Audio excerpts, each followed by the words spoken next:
Hello, you're watching a tutorial video for the CSV Merge tool. The CSV Merge tool takes existing data from a CSV file and writes it out to a template file to create new content. If you have ever used the Mail Merge tool in Microsoft Word, it's the same thing. Let's start off with today's example. I have pre-created a CSV file full of data. All the data that it's found has been placed and displayed here as macros, which I can use in my template file. And I also have a template file here.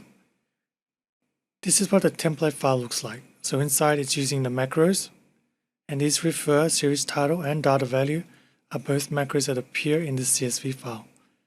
So you can imagine what it's doing is it's going to the template file, reading the first line of the CSV, matching the macros, and then writing out to your file. Next, we have a couple of options. We can choose to write spin tags or not write spin tags. And then we have just your generic task settings, such as your task name, the name of the file string that's saved to the hard drive, and also the save location, as well as a scheduler and a chain task dropdown.